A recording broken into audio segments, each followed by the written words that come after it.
buka dengan mengucapkan lafaz basmalah. Bismillahirrahmanirrahim.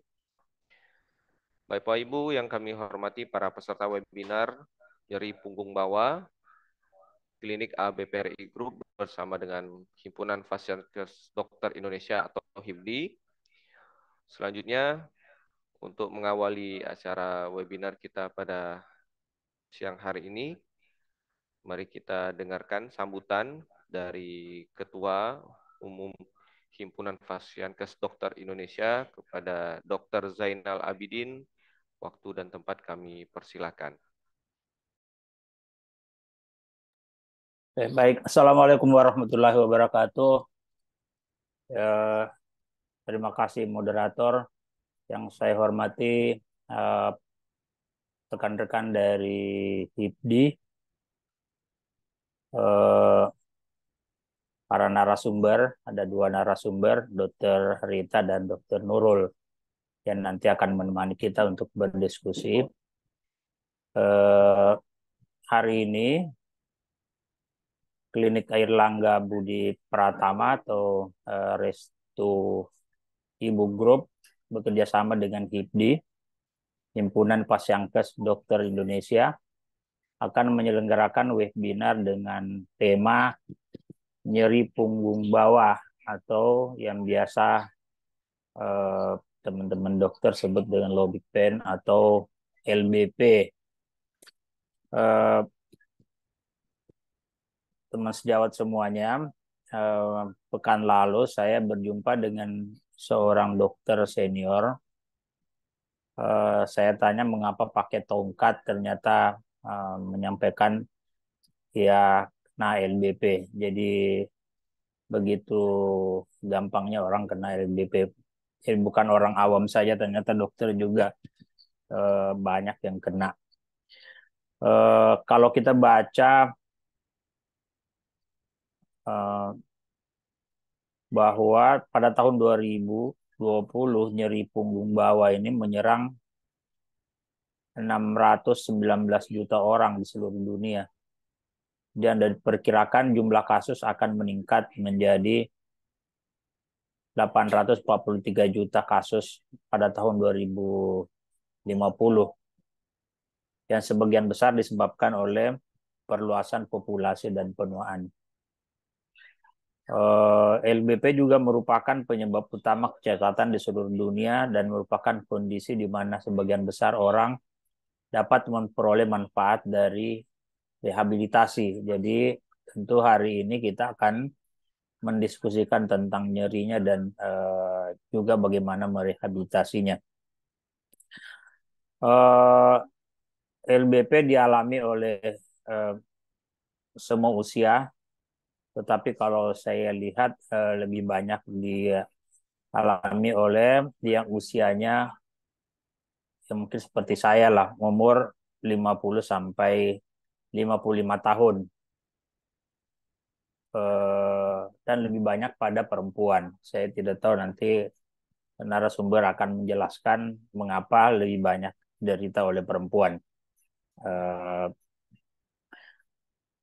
Bapak Ibu sekalian, narasumber kita pada hari ini ada dua tadi saya sampaikan, Dr. Rita Malasari,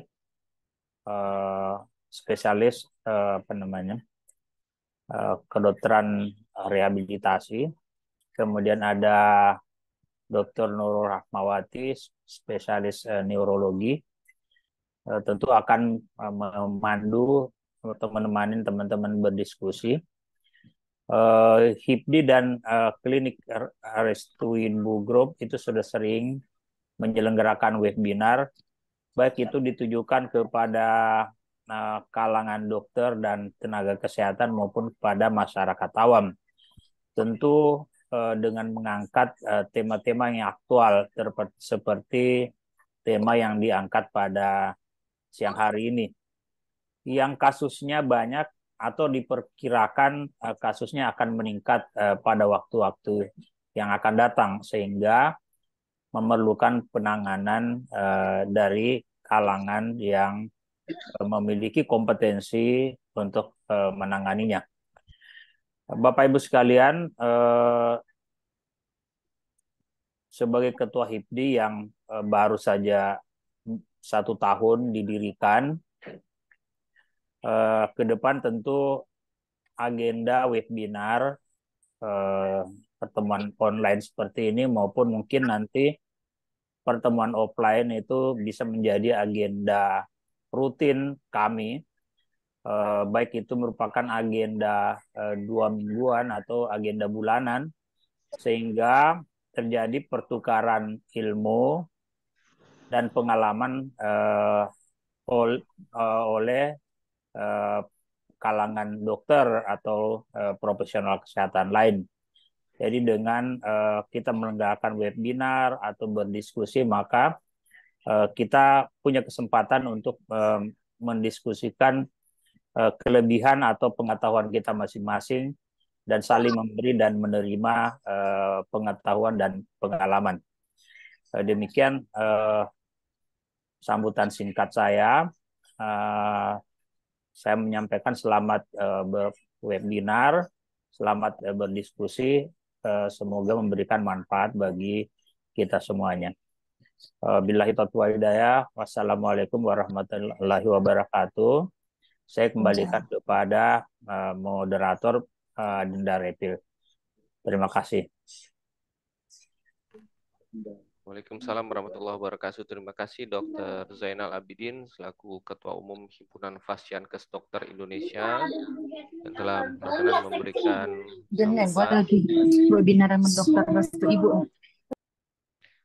Terima kasih Dr. Zainal, tadi sudah disampaikan Bapak Ibu sekalian. Mungkin ke depan akan ada beberapa sesi webinar-webinar berikutnya yang juga mungkin akan kita kerjasamakan dengan berbagai fasiankes lainnya.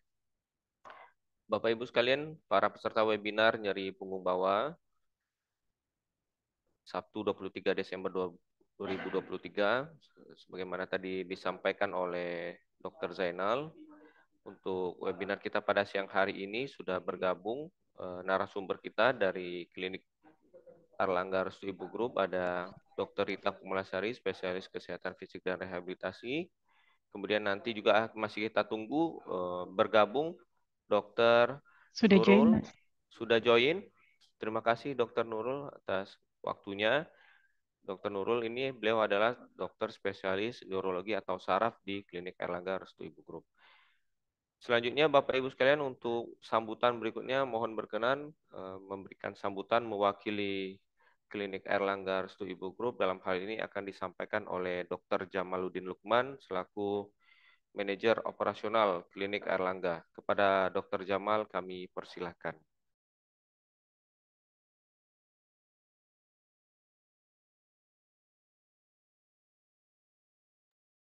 Ya, Assalamualaikum warahmatullahi wabarakatuh.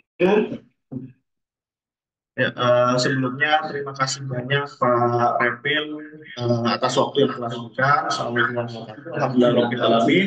Wa bihi nasta'in wa ala umuri dunya waddin. Wassalatu wassalamu ala sofil anbiya wal mursalin wa ala alihi washabihi ajmain. Selamat pagi rekan-rekan virtual, rekan-rekan dokter, rekan-rekan nakes, dan juga rekan-rekan sejawat serta lapisan masyarakat dimanapun yang Anda berada. Terima kasih telah hadir dalam seri webinar yang pertama. Saya perkenalkan Dr. Jamaluddin Lukman selaku Manajer Operasional Klinik Utama Rawat Inap Erlangga, mewakili pimpinan kami yang dalam hal ini sedang berhalangan hadir, dengan rendah hati dan rasa bangga menyambut Anda semua dalam perhelatan kami, yaitu seri webinar yang pertama, yaitu nyeri punggung bawah yang dilaksanakan pada tanggal 23 Desember tahun 2023. Salam hormat juga saya haturkan kepada para narasumber kami yang sangat berkompeten, yang telah bersedia berbagi pengetahuannya dalam hal ini, yaitu Dr. Rita Kumalasari, spesialis kedokteran fisik rehabilitasi MARS, yang juga selaku Direktur Utama dari Airlangga, dan juga Dr. Nurul Rahmawati, spesialis neurologi MARS, yang juga termasuk dalam dokter spesialis kita yang sangat berkompeten. Tak lupa pula hormat saya kepada senior saya, Dr. Zainal Abidin, SHMA, senior kita semua yang merupakan Ketua Himpunan Fasiankes Dokter Indonesia yang telah memberikan sambutannya.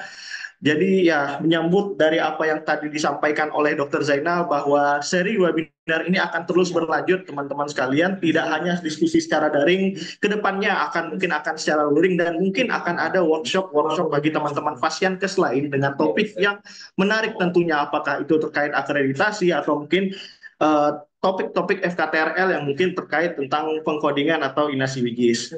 Ucapan terima kasih saya aturkan juga kepada teman-teman yang telah berkontribusi untuk terwujudnya webinar ini. Ada Pak Repil selaku host, moderatornya juga nanti akan dari Pak Saiful, dan teman-teman di balik layar di sini ada Mbak Maya, ada Pak Fajar, dan juga Pak Yanto. Tadi sudah disinggung sebentar terkait nyeri punggung bawah yang memang menjadi masalah kesehatan yang cukup global dan juga yang di seluruh dunia kalau tidak salah sekitar 600 juta orang, yang mana pada perempuan lebih sering. Nah, ini nanti akan dijelaskan oleh dua narasumber kita, dan ini akan kita jelaskan juga bagaimana pendekatan secara holistik baik dari fisioterapi dan juga baik dari pemahaman secara menyeluruh dari neurologis. Sebelum kita masuk mengenai lebih dalam mengenai nyeri punggung bawah, izinkan saya untuk berbagi kabar baik kepada teman-teman sekalian bahwa alhamdulillah Klinik Utama Airlangga telah menjalin kerjasama erat dengan Badan Penyelenggara Jaminan Sosial Kesehatan atau BPJS Kesehatan sebagai langkah progresif dalam memperluas akses dan meningkatkan kualitas kesehatan bagi masyarakat, khususnya terkait rehab medik, terkait dan juga fisioterapi dan juga berbagai pelayanan spesialistik. Dalam hal ini ada neurologi, anak, penyakit dalam, dan penyakit dalam yang berkaitan dengan darah, bedah, dan juga objin nantinya. Nah, ini akan meningkatkan akses layanan kesehatan bagi masyarakat, khususnya masyarakat Pasar Rebo dan sekitarnya. Karena ini sejalan dengan visi misi kami, yaitu menjadi pusat layanan kesehatan terbaik di Jakarta. Dalam konteks webinar ini, saya ingin mengajak teman-teman sekalian bahwa kami Klinik Airlangga tidak hanya melihat pasien sebagai individu yang memerlukan perawatan medis, tetapi sebagai bagian dari komunitas yang paling mendukung, yang mana dalam kesehatan holistik. Saya mengundang Anda, dokter-dokter sekalian, tenaga kesehatan sekalian, untuk aktif dalam sesi ini, tanyakan pertanyaan, bagikan pengalaman, dan bersama-sama kita jadikan webinar ini sebagai sumber inspirasi dan pengetahuan berkelanjutan. Sekian sebagai penutup, saya ucapkan terima kasih atas kehadirannya. Mari bersama-sama kita buka acara webinar ini dengan membaca basmalah. Bismillahirrahmanirrahim. Selanjutnya, terima kasih. Saya kembalikan ke Pak Repil. Silakan Pak Repil. Waalaikumsalam warahmatullahi wabarakatuh. Terima kasih banyak Dr. Jamaluddin Lukman, Manajer Operasional Klinik Airlangga, telah mewakili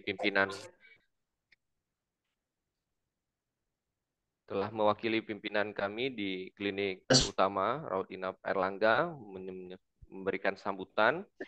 Bapak Ibu sekalian, para peserta webinar nyeri punggung bawah Klinik Airlangga Budi Pertama Group bersama dengan HIPDI. Sebentar kita akan melihat iklan. Ini video tentang pelayanan di Klinik Airlangga.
Terima kasih Bapak Ibu sekalian para peserta webinar nyeri punggung bawah klinik BPRI bersama dengan HIPD. Tibalah waktunya kita memasuki dari inti dari acara kita, yaitu sesi webinar yang nanti akan dipandu oleh Bapak Saiful sebagai moderator. Waktu dan tempat kami persilahkan.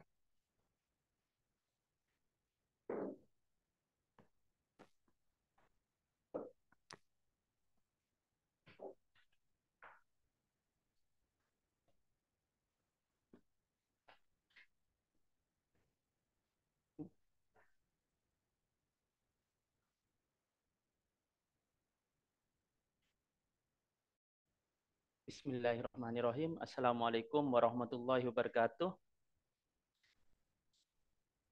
Ya, selamat siang, salam sejahtera bagi semua. Salam hormat bagi peserta webinar pada siang hari ini. Terima kasih atas waktunya.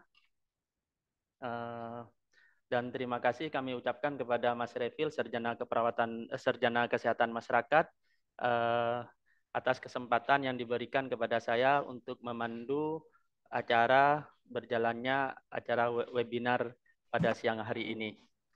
Sebelumnya kami memperkenalkan diri, nama saya Nas Saiful, Sarjana Keperawatan. Di sini kami akan memandu atau memandu dalam berjalannya acara webinar ini yang berjudul nyeri punggung bawah. Di sini kalau bicara masalah nyeri punggung bawah ini pengobatannya susah-susah gampang ya. Susah gampang, susah sembuhnya, gampang kambuhnya. Jika itu tidak ditangani dengan baik atau tidak dilakukan terapi oleh ahlinya. Oleh karena itu, pada kesempatan siang hari ini sangat baik sekali apabila ada peserta maupun anggota dari peserta webinar untuk menanyakan atau sharing tentang ilmu yang nantinya akan disampaikan langsung oleh kedua ahli. Yang pertama yaitu narasumber Dr. Nurul Rahmawati, spesialis neurologi MASH. Beliau ahli dalam bidang neurologi atau dalam bahasa awamnya dokter saraf. Yang kedua, Dr. Rita Kumalasari, spesialis kedokteran fisik dan rehabilitasi medik. Beliau juga bidang dalam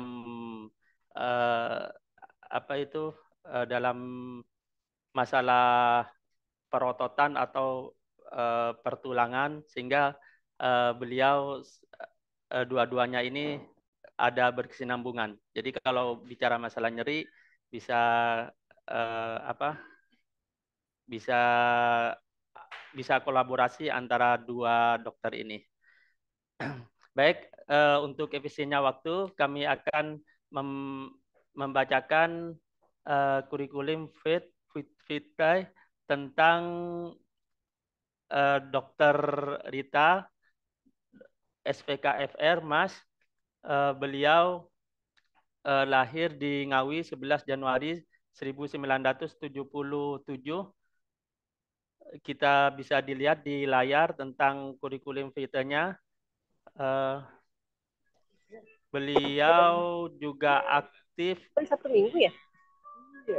staf medis di Balai Penjaminan Mutu Pendidikan DKI Jakarta.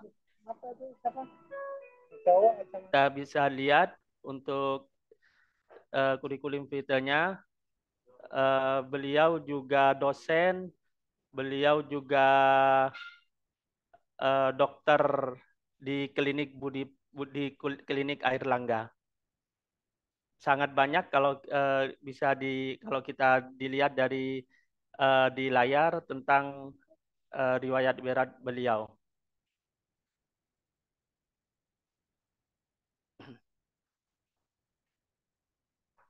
Ya, untuk yang narasumber yang kedua yaitu Dr. Nurul Rahmawati, spesialis neurologi. Beliau lahir di Jakarta 9 September 1985. Kita lihat di layar tentang riwayat kurikulum vitae-nya beliau sangat banyak sekali.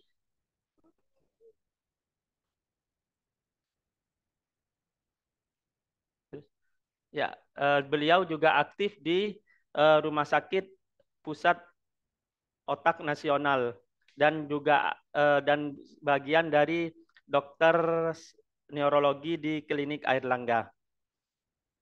Baik, untuk efisiennya waktu, kami sebagai moderator ingin membacakan susunan acara pada siang hari ini, yaitu acara yang pertama akan dipaparkan narasumber oleh Dr. Nurul Rahmawati, spesialis neurologi MAS. Selanjutnya dipaparkan oleh Dr. Rita Kumalasari, spesialis FKFR MAS. Selanjutnya, acara selanjutnya yaitu tanya jawab kurang lebih 10-20 menit. Yang kelima yaitu pembagian door prize bagi penanya terbaik, dan yang terakhir penutup.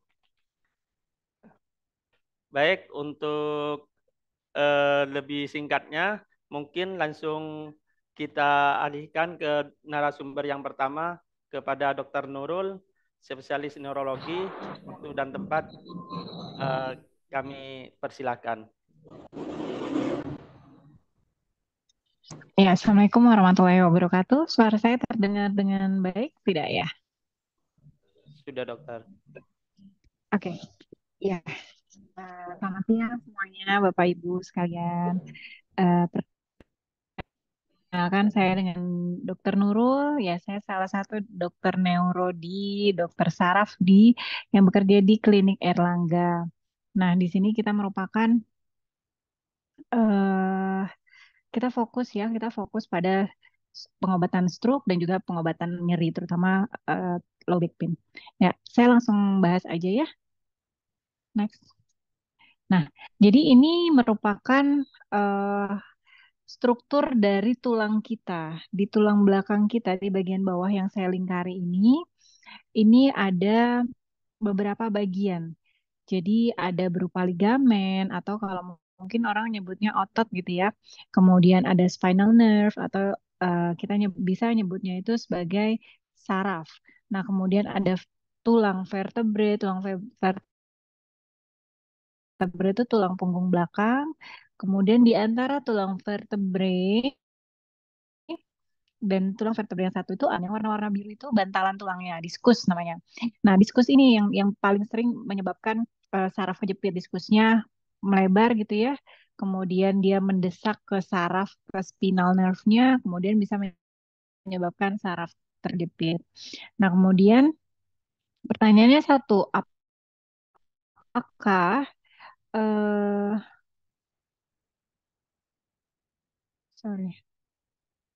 pertanyaannya satu, apakah semua penyebab nyeri itu sumbernya dari saraf kejepit? Jawabannya enggak. Jadi nyeri tulang belakang itu bisa disebabkan oleh yang pertama struktur dari tulang belakang itu sendiri. Kemudian yang kedua dari persendian. Kemudian yang ketiga dari otot ligamen. Kemudian yang keempat dari saraf spinalnya itu sendiri atau saraf yang tadi bisa kejepit. Dan yang keempat, selain dari hal yang struktur tulang ataupun saraf ataupun ligamen ataupun otot tadi, itu bisa nyeri yang disebabkan oleh organ-organ dalam. Misalnya apa? Misalnya ginjal gitu ya, batu ginjal yang menyebabkan nyeri pada pinggang. Nah, itu juga bisa. Gimana cara ngebedainnya? Tentu ngebedainnya dengan pemeriksaan dokter. Dari keluhan Bapak Ibu sekalian itu sudah bisa mendiagnosis 70% dari 70% ya. Kemudian didukung oleh pemeriksaan fisik nih yang dilakukan oleh dokter. Oh, ternyata ini belum mengarah nih ke saraf kejepit, ini baru otot-ototnya aja. Atau, oh ini mengarahnya gangguannya di tulangnya atau sendinya gitu ya. Atau, oh ternyata nyerinya ini sumbernya bukan dari saraf, bukan dari tulang, tapi merupakan dari ginjalnya, misalnya demikian. Nah, Next.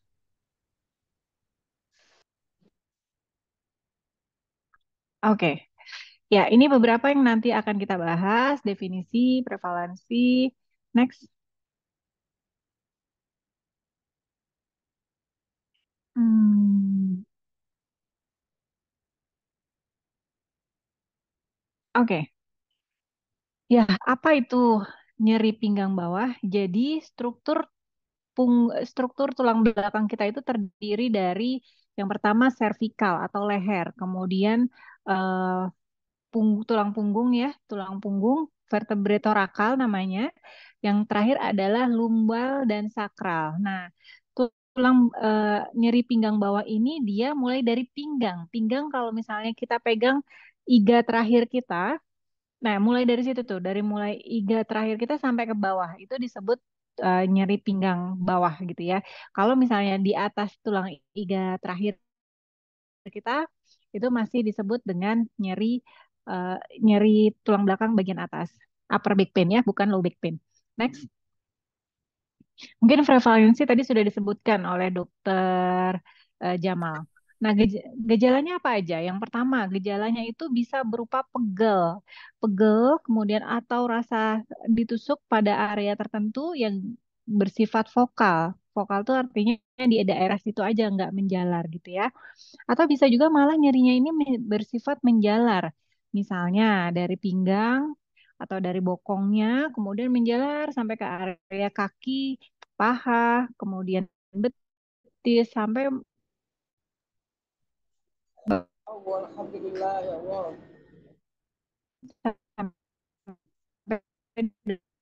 dan jari-jarinya. Juga rasa apa? Atau misalnya bisa berupa ini nyeri yang rasanya ditusuk-tusuk atau seperti nyetrum, atau bisa berupa rasa kesemutan atau mati rasa. Nah, kalau misalnya sudah ada keluhan yang berupa tadi nyeri menjalar, rasa ditusuk-tusuk, kebas, terbakar, rasa dingin, atau mati rasa atau kesemutan, nah itu tanda-tanda ini udah kena saraf gitu. Kalau cuman masih kena di tulang ataupun di ototnya aja, itu tidak ada keluhan-keluhan tersebut gitu ya. Nah, biasanya nyerinya ini dia meningkat dengan beberapa aktivitas saat berjalan. Misalnya berjalan lebih jauh dia makin sakit atau mungkin saat posisi duduk atau gerakan-gerakan tertentu yang bisa memicu terjadinya nyerinya ini meningkat gitu atau nyerinya ini muncul. Nah, kemudian eh, hal yang lain selain jangan lupa bahwa saraf-saraf di pinggang bawah kita itu kan punya fungsi satu motorik kekuatan ya. Jadi kalau misalnya memang sudah kena sarafnya, bisa jadi terjadi kelemahan pada otot kaki gitu. Itu kalau kena motoriknya. Nah, kemudian kalau misalnya kena sensoriknya, sensorik tuh saraf perasa gitu ya, saraf peraba. Jadi si pasien biasanya mengeluh seperti kebas, kesemutan, atau rasa ditusuk-tusuk. Nah, itu biasanya sudah kena sensoriknya. Nah, kemudian jangan lupa, PPT saya hilang. Kemudian jangan lupa bahwa bagian bawah tulang belakang kita itu, saraf tulang belakang itu juga punya fungsi otonom. Otonom itu fungsi defekasi, fungsi buat buang air besar kita, buat buang air kecil kita. Sorry, saya masih nyambung, moderator. Masih dokter? Masih Oke, dok. PPT PPT saya bisa dimunculkan kembali? Ya, lagi loading dulu dok. Oke, saya pikir saya yang lost connection. Jadi saya ulang lagi aja ya. Jadi karena tadi karena tadi saraf kita juga mengatur untuk fungsi buang air kecil, buang air besar, maka bisa jadi kalau ada saraf kejepit itu bisa mengganggu buang air kecilnya atau buang air besarnya. Bisa berupa misalnya eh, sulit buang air besar atau buang air kecilnya, atau malah bisa nggak terkontrol. Tapi biasanya lebih seringnya kalau di saraf pinggang itu menyebabkannya gangguan gangguan yang berupa sulit BAB atau sulit buang air kecil. atau nggak berasa buang air kecilnya seperti itu. Jadi untuk saraf yang mengatur terkait otot-otot kandung kemihnya itu terganggu gitu. Next.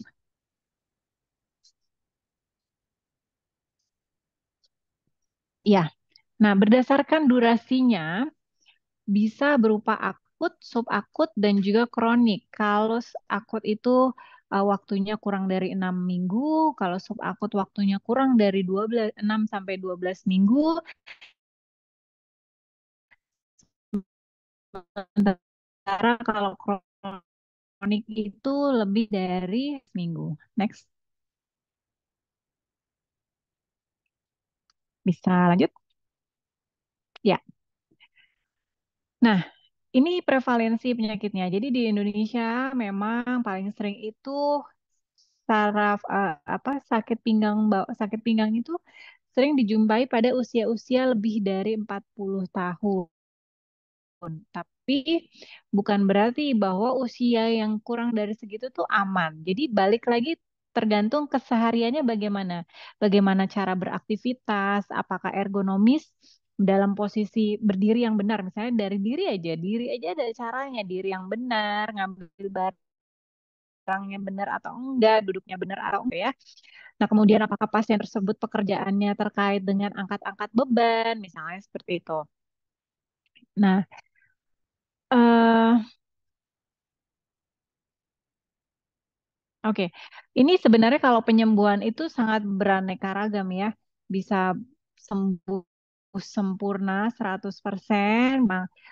Kalau memang sudah kena saraf terjepit itu sulit sih. Paling tidak bisa paling tidak target dari kita di awal-awal kedatangan pasien itu nyeri turun dari 50%. Itu dulu. Nah, setelah itu baru kita targetnya kita naikkan perlahan. Next.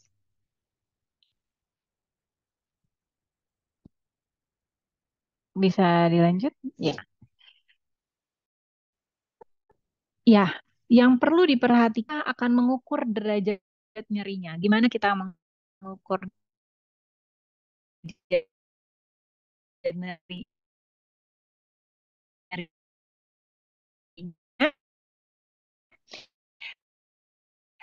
Kita bisa lakukan beberapa hal. Kita lihat dulu yang nyeri sedang, nyeri ringan, nyeri sedang, atau nyerinya sangat berat sehingga bikin pasien sampai nangis-nangis. Skala nyeri itu kita ukur 0 sampai 10. Oke. Suara saya hilang? Oke, sekarang udah jelas, Dok. Bentar ya.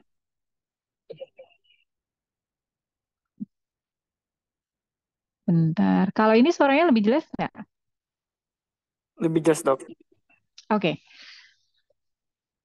Ya, jadi ini tadi kita kita mengukur derajat nyerinya pasien yang datang ke kita itu nilainya berapa. Kadang kita bertanya nih, Bapak, Ibu nyerinya itu dari 0 sampai 10 ada di angka berapa? 0 tidak sakit. 5 misalnya sakitnya sedang. 10 tuh sakit banget eh sampai bikin bapak ibu nangis gitu kan misalnya gitu. Nah ternyata pasien jawabnya 10 tapi kita lihat tuh wajahnya nggak sesuai gitu ya. Jadi kita sesuaikan lagi sama kondisi pasien. Pak, tapi ini kenapa ini kita perlukan? Karena itu tadi kita target kita adalah pada saat pasien pertama kali datang ini merupakan tanda-tanda vital yang kelima ya. Jadi ini sangat penting ketika pasien datang target 1 jam pertama turun 50% gitu. Nah, targetnya seperti itu. Jadi makanya kenapa ini sangat dibutuhkan. Pasien harus bisa tahu nyerinya itu bersifat ringan, berat, atau sedang. Apakah eh, tidak mengganggu aktivitas, apakah slightly atau sedikit mengganggu aktivitas, atau sampai nggak bisa beraktivitas. Gitu. Next. Ya. Jadi nyeri pinggang itu sifatnya karakteristiknya ada dua, ada yang bersifat spesifik, ada yang tidak bersifat spesifik. Ya 80%, 85% itu dia disebabkan karena gangguan-gangguan pada ligamen, otot atau mungkin ya biasanya pada dua itu ya. Jadi biasanya kalau pada ronsen atau MRI-nya kita nggak nemu apa-apa nih gitu. keluhannya baru cuman kayak pegel di area yang terlokalisir, di area tertentu aja yang tidak menjalar kemana-mana gitu. Nah, sementara kalau 15% lagi macam-macam. Bisa karena patah tulang, bisa karena infeksi, bisa karena tumor. Nah, biasanya kalau nyeri yang bersifat yang pada tumor maupun infeksi itu sifatnya progresif. Progresif itu artinya makin ke sana makin buruk gitu. Misalnya tadinya minum obat warung mempan, kok sekarang nggak mempan gitu. Kemudian yang perlu diperhatikan lagi, misalnya pasien tersebut ada keluhan, ada gangguan sarafnya, seperti yang tadi saya sebutkan, ada gangguan motorik berupa kelemahan anggota gerak. Jadi kakinya nyeri disertai kelemahan anggota gerak atau nyeri disertai kebas atau nyeri disertai gangguan sensasi itu tadi ya, kebas, kesemutan, rasa ditusuk-tusuk gitu. Kemudian atau mungkin ada buang air besar, buang air kecilnya terganggu. Nah, itu harus waspada. Itu kalau udah ada kayak gitu harus segera langsung ke dokter. Mungkin kalau di situ kita memerlukan beberapa pemeriksaan gitu. Next. Nah, ini penyebab nyeri punggungnya. Jadi salah satunya adalah usia. Faktor usia atau degeneratif. Semakin bertambahnya usia, sendi-sendi kita ini udah nggak bagus, makin lama makin menurun. Kalau berdasarkan literatur yang saya baca, itu sel tubuh kita atau semakin lama tubuh kita tuh setiap tahunnya turun, saya lupa, mungkin 1% atau 10% gitu ya. Nah, jadi memang semakin bertambah usia, kalau misalnya, aduh dulu nih kayaknya gue melakukan aktivitas gini baik-baik aja ya, kok sekarang udah jompo banget gitu kan. Banyak yang ngomongnya kayak gitu. Nah, itu ya benar, karena semakin bertambahnya usia ya tubuh kita udah nggak kayak dulu lagi.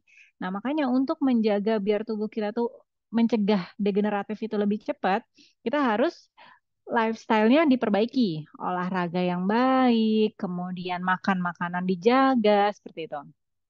Nah, atau bisa juga yang ini sangat jarang, kelainan kongenital atau perkembangan tulang dari kecil. Misalnya skoliosis, skoliosis yang dari kecil, nah itu ada, atau gangguan perkembangan tulang lainnya. Kemudian bisa berupa trauma. Trauma ini bukan berarti trauma yang jatuh, ya itu juga termasuk sih. Tapi bukan hanya itu maksud saya. Jatuh saat itu terus langsung sakit. Nah, selain itu tadi bisa ada namanya trauma repetitif. Trauma repetitif itu adalah trauma berulang yang kecil, yang kita nggak sadarin. Misalnya, duduk aja yang salah, berdiri yang salah. Itu lama-lama akan mengakibatkan cedera atau ngangkat-ngangkat benda yang salah atau terlalu berat. Itu lama-lama akan menyebabkan cedera pada otot-otot kita atau bahkan menyebabkan eh, tadi diskusnya atau bantalan tulangnya itu makin lama makin tipis, makin lama-lama kegesek, terus makin lama eh, menyebabkan pendesakan pada saraf sehingga menyebabkan saraf kejepit. Nah, atau patah tulang juga bisa menyebabkan nyeri yang disebabkan oleh trauma misalnya gitu. Atau mungkin patah tulang yang sifatnya patologis. Patologis di sini misalnya pada tumor gitu ya, nggak ada jatuh, nggak ada apa, tiba-tiba patah tulang aja gitu. Nah, itu harus kita waspadai. Nah, ini herniasi diskus intervertebral yang kita sebut juga biasanya.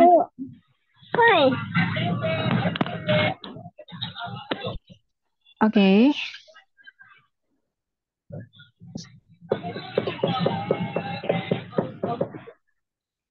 Bisa moderator bisa tolong dibantu di mute dulu.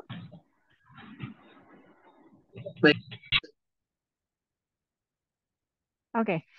Ya, sorry, gangguan teknisnya agak banyak. Yang selanjutnya tadi saya sampai nomor 5 ya. Nomor 5 tadi yang herniasi diskus intervertebral atau bisa kita sebut juga saraf kejepit. Di mana memang paling sering disebabkan oleh degeneratif atau seiring bertambahnya usia. Nah, kemudian atau bisa juga disebabkan oleh karena radang sendi atau artritis gitu ya, atau karena tumor tadi, baik tumor primer itu artinya tumor yang lokasinya memang ada di tulang tersebut, tanpa tanpa ada sumber dari yang lain, atau memang tumornya itu tumor penyebaran, misalnya kita awalnya punya tumor payudara, kemudian atau tumor paru. Nah, terus kemudian menyebar ke tulang. Itu juga bisa. Atau disebabkan oleh infeksi. Infeksi apa yang paling sering pada tulang? Atau pada tulang belakang itu infeksi TB. Nah, infeksi TB ini yang biasanya disertai dengan nyeri, disertai dengan gangguan saraf tadi seperti kelumpuhan. Biasanya orang kalau kebas-kebas doang masih masih biasa aja gitu ya, tapi kalau udah nemu kelumpuhan pasti langsung segera ke dokter gitu.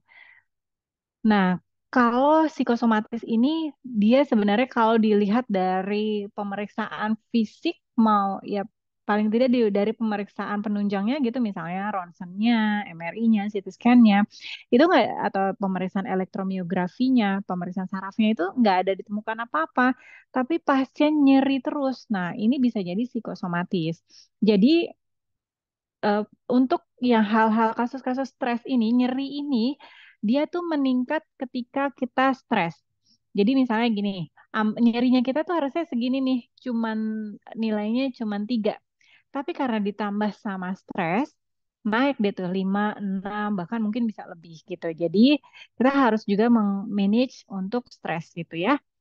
Nah, tadi yang saya sebutkan adalah postural. Postural tadi yang akan menyebabkan trauma repetitif. Nah, ini harus diperhatikan juga. Next,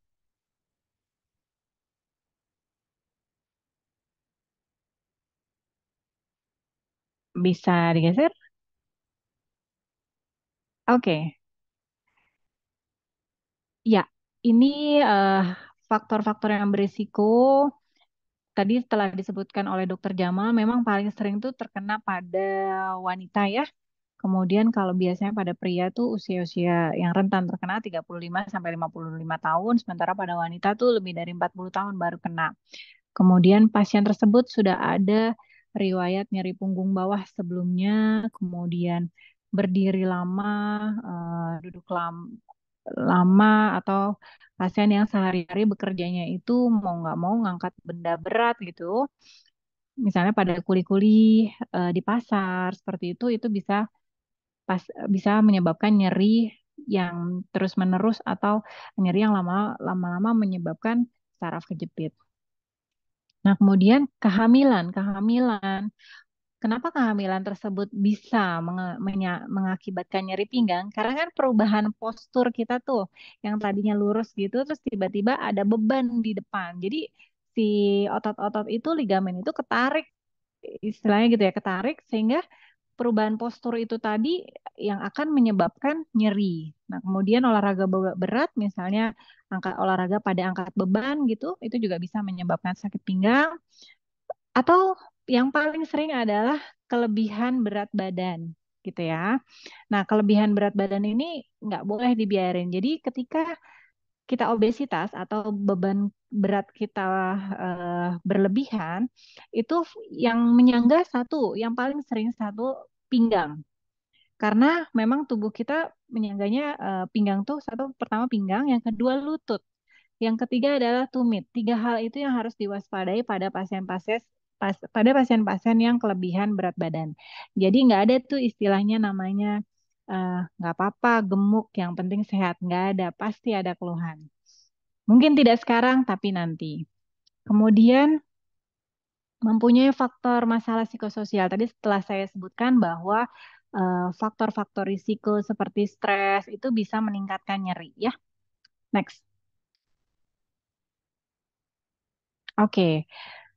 Nah, ini pemeriksaan yang diperlukan. Yang pertama tentu tadi saya telah jelaskan bahwa anamnesis, penuturan Bapak dan Ibu secara detail berupa nyerinya seperti apa, memberat saat kapan, kemudian pekerjaan Bapak Ibu apa. Itu pertanyaan yang kita lontarkan tuh bukan bukan cuman sekedar kepo aja, tapi memang kita mau menggali sedalam-dalamnya ini faktor resikonya apa sih, nyerinya mengarahnya kemana sih? Apakah cuman pada tahap otot aja atau ligamen aja atau pada tahap tulang atau ternyata sudah kena sarafnya juga gitu. Kemudian tentu diperlukan pemeriksaan fisik oleh dokter. Nah, setelah kita lakukan pemeriksaan oleh dokter, dokter akan menyuruh memberikan instruksi buat pemeriksaan ronsen atau mungkin CT scan atau mungkin MRI atau mungkin elektromiografi atau pemeriksaan saraf ya. Nah, ini pemeriksaan ini bukan berarti diperlukan semua, tergantung kebutuhan aja. Jadi tidak semua pasien perlu MRI, tidak semua pasien perlu di CT scan, tidak semua pasien perlu di elektromiografi gitu ya. Nah, kemudian pemeriksaan laboratori tes, misalnya tadi kalau misalnya pada pasien-pasien dengan artritis atau radang sendi ada beberapa pemeriksaan yang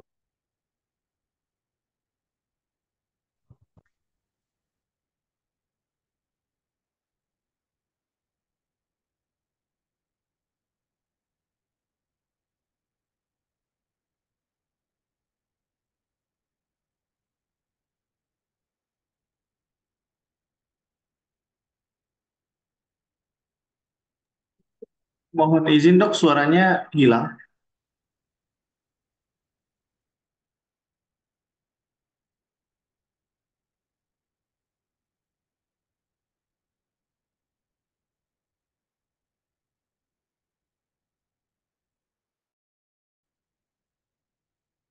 Kalau begini suara saya jelas nggak? Jelas dokter. Sorry. Jelas, Dok. Kalau begini jelas? Jelas, Dok. Hmm. Nah, jadi kalau ya ini kendalanya kalau misalnya Zoom melalui online ya, melalui apa namanya seminar edukasi melalui online ini jeleknya gini, kadang sinyalnya nggak stabil, kadang apanya. Nanti kalau nggak jelas langsung ngomong aja ya. Ini saya sedikit ulang bahwa pemeriksaan itu tidak semuanya dibutuhkan. Artinya sesuai indikasi, apakah perlu dilakukan pemeriksaan ronsen atau MRI atau CT scan atau pemeriksaan saraf atau pemeriksaan darah, kemudian misalnya eh, apa tadi? Misalnya tadi kita mengarah ke batu ginjal, maka diperlukan USG ginjal atau pemeriksaan darah yang untuk ginjal gitu. Next.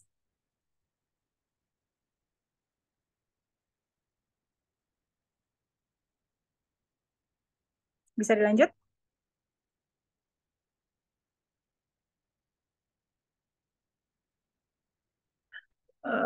Oke, ya. Kalau tadi kan kita udah bahas tuh, dari tadi saya bolak-balik ngomong postur, bolak-balik saya ngomong postur. Ini adalah beberapa contoh hal yang sepele yang sering kita lakukan, yang ini tentunya bisa memicu atau menimbulkan nyeri pinggang yang berkepanjangan. Satu, posisi duduk. Yang tanda contreng adalah duduk yang benar. Kemudian cara ngepel. Ngepel ternyata ngepel tradisional yang masih pakai bawah tuh ternyata nggak bagus buat pinggang kita. Tapi mungkin pakai alat bantu sehingga kita tidak membungkuk gitu ya. Atau mungkin sekarang ada alat pel baru tuh yang cuman robotik pel gitu kan. Jadi cuman zzz, muter-muter gitu. Nah, terus saat nyetrika, saat nyapu, ini hal yang harus diperhatikan posisinya. Intinya posisi tubuh kita harus lurus gitu ya, harus tegak. Next. Nah, ini cara mengambil benda. Cara mengambil benda ternyata nggak boleh langsung ngebungkuk gitu. Jadi kita harus jongkok dulu, baru ngambil baru naik gitu. Ini juga postur yang berdiri saat berjalan yang benar dan yang tidak bagaimana. Cara memegang tas bagaimana. Next. Nah, ini baiknya memang kita udah nggak disarankan pakai tas lempang yang cuma satu sisi karena itu akan membebankan salah satu sisi pundak kita sehingga itu akan menyebabkan skoliosis atau punggung kita tuh miring. Nah, kemudian cara tidurnya bagaimana yang baik? Ini contoh-contoh tidur yang bagus seperti apa? Posisi miring atau mungkin posisi telentang tapi kakinya di bawah diganjel sama guling atau bantal. Next. Ya, terapi itu tergantung penyebabnya apa. Setelah tadi kita lakukan pemeriksaan, kita dapat, oh diagnosisnya mengarah low back pain yang disebabkan oleh tulang. oh diagnosisnya mengarah low back pain yang disebabkan saraf kejepit. Masing-masing punya penanganan yang berbeda tentunya. Makanya ini tidak boleh diobatin sendiri karena itu, karena memang eh, saraf apa namanya low back pain ini hal yang kesannya sepele tapi menimbulkan gangguan dan kompleks gitu ya. Jadi ada beberapa tindakan. Yang pertama bisa dilakukan yang tanpa operasi, misalnya dengan obat-obatan anti nyeri, misalnya kemudian obat-obatan saraf, vitamin saraf. Terus kemudian yang tidak kalah penting adalah pergi ke dokter Rita untuk melakukan rehabilitasi. Kemudian exercise yang bisa dilakukan di rumah. Apa aja exercise yang bisa dilakukan? Misalnya yoga, pilates, renang. Nah, itu bagus banget buat pinggang kita, buat mengurangi nyeri kita. Kemudian kita hindarin tentu faktor pencetusnya atau faktor resikonya. Misalnya, faktor pencetusnya adalah obesitas, kelebihan berat badan. Maka turunin berat badannya. Selama berat badannya masih segitu-segitu aja, ya nantinya pasti akan timbul lagi atau bahkan malah makin berat gitu. Atau mungkin pekerjaan yang kalau pekerjaan saya agak susah deh ngomongnya karena apa ya? Salah satu sisi ini kan ladang ladang rezekinya orang. Ketika kita tidak boleh bekerja, ya tentunya nanti akan menimbulkan hal yang lain lagi, stres lagi karena nggak kerja karena nggak punya duit ya. Jadi mungkin sebisa mungkin misalnya bekerjanya pakai korset gitu. Kemudian eh, beberapa tata laksana selanjutnya adalah diperlukan operasi. Misalnya pada saraf kejepit yang menyebabkan kelumpuhan atau menyebabkan gangguan saraf lain itu diperlukan bedah operasi ya. Atau mungkin misalnya pada tumor atau infeksi yang tadi saya sebutkan spondilitis TB, infeksi yang disebabkan TB, nah itu yang bisa juga membutuhkan operasi. Next. Oke, ini beberapa gerakan mudah yang bisa dilakukan di rumah. Sebenarnya banyak di YouTube. Ini gerakan-gerakan yang bisa kita lakukan di rumah. Cat and Co ini.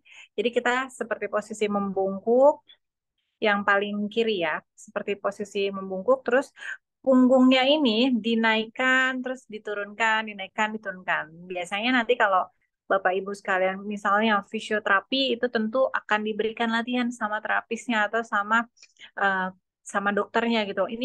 Ini fisioterapi yang dianjurkan gerakan-gerakannya yang ini, yang tidak boleh yang ini gitu. Nah, kemudian bisa bisa kita pakai kalau saya pribadi punya back pain ya, jadi saya suka pakai roller roller yang untuk yoga. Nah itu lumayan buat merilis otot-otot kita yang tegang. Atau kita bisa lakukan gerakan yoga pose itu yang berupa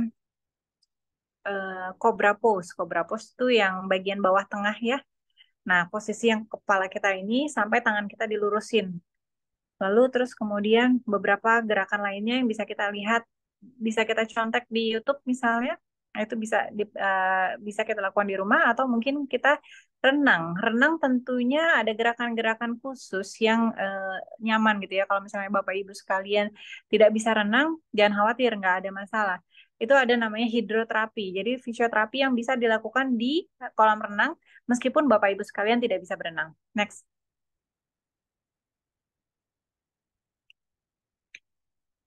Lanjut. Oke, ya. Bersama kami, Klinik Utama Rawat Inap Erlangga, kita melayani konsultasi saraf, tentunya juga ada rehabilitasi medik dan fisioterapi. Di sini kita bekerja sama dengan baik. Pokoknya gimana caranya pasien tersebut merasa nyaman dan berkurang terkait nyeri pinggangnya. Next. Ya, usir nyeri pinggang bersama Klinik Erlangga. Sekian dari saya. Silakan bagi yang ingin bertanya. Assalamualaikum warahmatullahi wabarakatuh. Baik, terima kasih Dr. Nurul, spesialis neurologi, atas materi yang disampaikan, sangat menarik dan semoga bermanfaat. Selanjutnya kami buka sesi tanya jawab. Kita buka sesi pertama. Ternyata udah ada yang nulis di kolom komentar ya. Sesi Pertanyaan yang pertama dari Bapak Alim. Mungkin langsung saya bacakan nih, Dok. Ya. Selamat siang, Saya nama sangat saya baca. Alim dari Universitas Terbuka. Saya menanyakan tentang kesehatan nenek saya.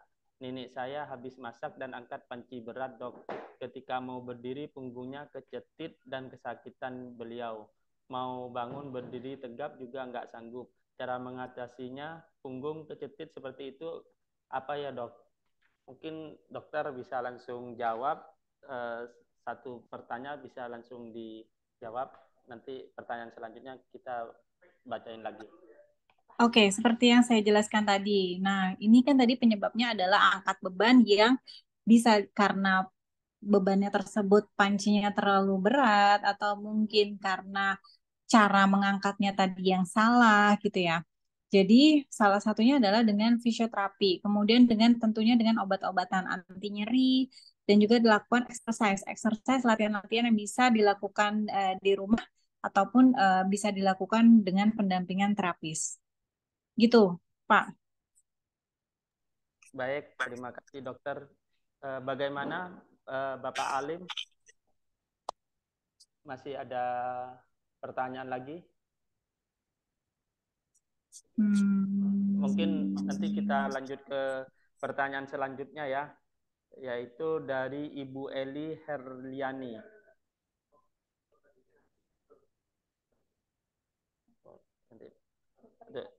Yang pertanyaan yang kedua, selamat siang, saya Eli Herliani.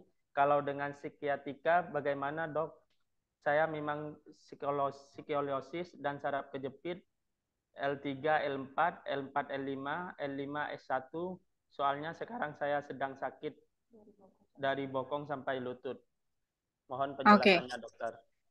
Sama, nyeri pada area siatik, lesi pada nerve siatik. Siatika itu nyeri yang disebabkan oleh karena adanya peradangan pada nervus sciatica gitu ya. Nervus sciatica itu ada di lumbar 5, L5S1. Nah, itu memang sama terapinya itu salah satunya adalah dengan latihan tadi, renang, kemudian exercise, kemudian misalnya bisa dilakukan beberapa fisioterapi misalnya dengan gerakan kah atau bisa dengan IR dipanaskan gitu ya atau mungkin dengan laser tergantung kebutuhan yang tentunya akan disesuaikan lagi nanti oleh dokter rehabilitasi mediknya.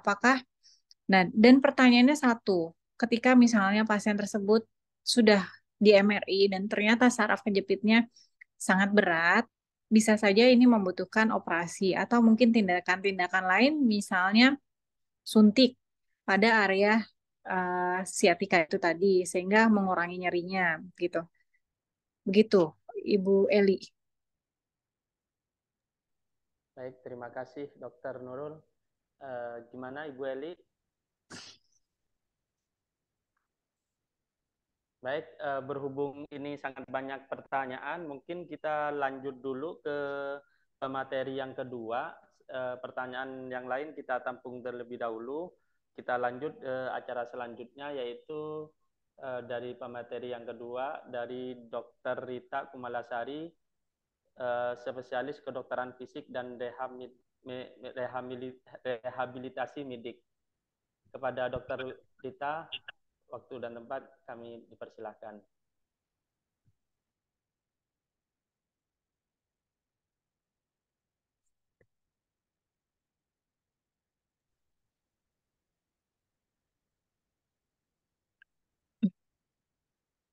Terima kasih. Assalamualaikum warahmatullahi wabarakatuh. Suara saya terdengar jelas? Terdengar jelas, dokter. Ya, terima kasih. Terima kasih Bapak Moderator, Bapak Saiful Alim. Sebelumnya saya ucapkan terima kasih pada Dr. Nurul yang telah menyampaikan materinya. Juga selamat siang kepada Dr. Zainal Abidin. Terima kasih. Dan juga selamat siang pada Bapak Ibu semua yang telah hadir ini sebagai sahabat Erlangga ya, kalau saya menyapanya sebagai sahabat Erlangga, sahabat klinik Erlangga. Di kesempatan hari ini saya mendapatkan tugas untuk bagaimana penata laksanaan nyeri punggung bawah dari sisi rehabilitasi medik sesuai dengan bidang saya. Oh ya, mungkin tadi ada sedikit koreksi ya, Bapak Moderator, untuk lokasi praktek saya saat ini di Klinik Erlangga dan di Rumah Sakit Universitas Indonesia, sama di Rumah Sakit Simpangan Depok. Kemudian saya memang lebih memperdalam ke arah muskuloskeletal, di rehab muskuloskeletal itu ke arah otot, tulang, dan sendi. Mungkin itu ya.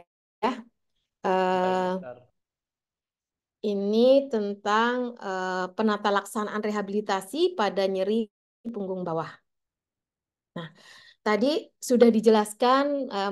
Ini Bapak Ibu semua pada ngantuk nggak ya? Tidak, Semua dokter. ngantuk ya. Ini jam-jamnya ngantuk nih, jam-jam. Mungkin nanti Pak Saiful bisa membagikan door prize yang menarik ya, biar Bapak Ibu yang hadir di sini tidak ngantuk. Nah, ini juga nyeri punggung bawahnya Bapak Ibu semua ini juga saya harapkan tidak membuat ngantuk. Tadi sudah dijelaskan oleh Dr. Nurul dengan lengkap, mulai dari penyebab nyeri punggung bawah, gejalanya, jenis-jenis nyeri punggung bawah, penyebarannya, siapa saja yang bisa kena, dan juga mungkin faktor yang memperberat. Nah, ini mungkin saya dari sisi rehabnya, tapi mungkin ada sedikit nanti yang agak-agak mirip ya, karena memang ilmunya dasarnya itu adalah nyeri punggung bawah. Nah, nyeri punggung bawah itu sebenarnya apa ya, Bapak Ibu ya? Nah, nyeri punggung bawah itu adalah nyeri atau rasa tidak nyaman yang dirasakan pada daerah punggung atau pinggang ya. Punggung bawah atau kita menyebutnya pinggang.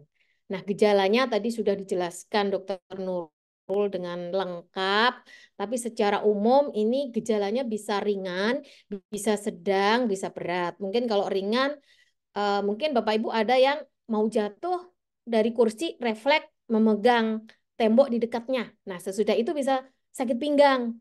Biasanya kalau seperti itu biasanya ringan. Atau nyeri pinggangnya ini sampai nyeri banget ketika Bapak Ibu berjalan, Dok, ini saya kalau jalan pinggang saya sakit banget. Sakitnya sampai ke kaki. Nah, terus ada juga yang berat. Dok, saya sakit pinggang banget, tidur pun saya terganggu, bahkan eh saya tidak ngapa-ngapain juga nyeri banget, gitu, nyeri banget, dan mungkin sampai ditanya ketika datang ke dokter itu ditanya aja dia jawabnya berat banget karena kesakitan seperti itu ya, Bapak Ibu. Nah, ini yang berat. Biasanya berat itu bisa ditambah dengan kesemutan, kebas, seperti tadi yang Dokter Nurul sampaikan. Ini bisa karena gangguan sarafnya nih udah kena. Sarafnya sudah kena, bukan hanya ototnya, gitu ya. Jadi sarafnya udah kena. Nah, ini bisa disertai dengan kelemahan. Biasanya, Dok, kaki saya mulai berat. Nah, hati-hati kalau seperti ini. Jadi, dia bisa muncul nyerinya itu secara tiba-tiba atau bertahap, kadang disertai rasa panas, seperti terbakar, menjalar ke bagian belakang paha, terkadang sampai ke tungkai bawah atau kaki. Nah, tadi bila ada gangguan saraf, dapat disertai dengan kebas dan kesemutan. Nah, penyebabnya apa nih, Bapak Ibu? Kenapa sih sakit pinggang ini penyebabnya sebenarnya apa? Tadi sudah dijelaskan juga dengan Dokter Nurul, tapi tidak ada salahnya ya kita ingatkan kembali nih. Penyebabnya itu macam-macam, bisa gangguan saraf, ya.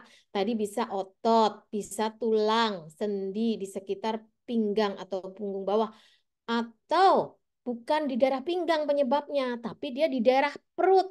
Misalnya ada gangguan di daerah ginjal atau tumor, penyebaran dari tumor yang lain.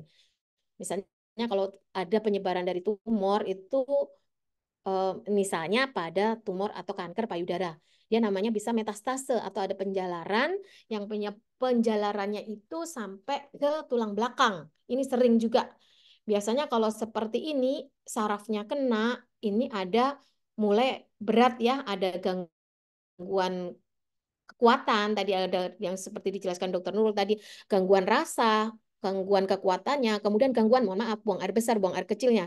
Jadi dimulai saraf motorik yang menyebabkan kekuatannya berkurang, sensorik, rasa, kemudian otonom, ini yang mengatur kencing, mengatur buang air besar, buang air kecil itu terganggu.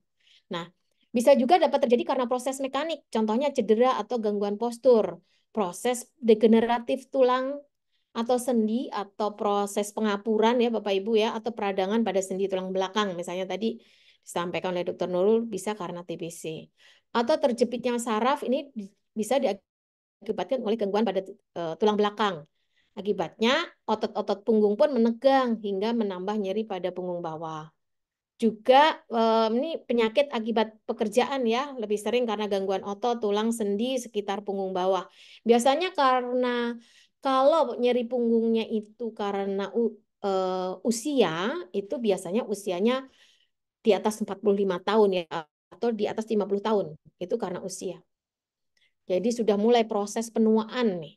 Tapi kalau nyeri punggungnya itu karena gangguan otot, gangguan tulang, karena pekerjaan biasanya menyerang pada usia muda. Nah, Bapak Ibu kan di sini ada yang muda, ada yang tua, nanti bisa mengira-ngira ini karena apa ya?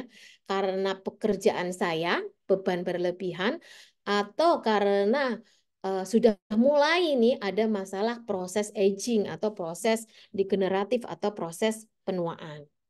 Ya. Nah, tadi sedikit ada yang menyinggung tentang siatika. Nah, siatika itu sebenarnya adalah nyeri di sepanjang saraf siatik tadi. Nah, saraf siatik sendiri ini sebenarnya gabungan dari saraf-saraf di pinggang. Makanya sakitnya pinggang, tapi kenapa menjalarnya sampai ke kaki? Ini pertanyaannya, jawabannya ini ya Bapak Ibu ya. Kenapa sakitnya yang bermasalah di pinggang, tapi yang dirasakan itu sampai bahkan ke telapak kaki.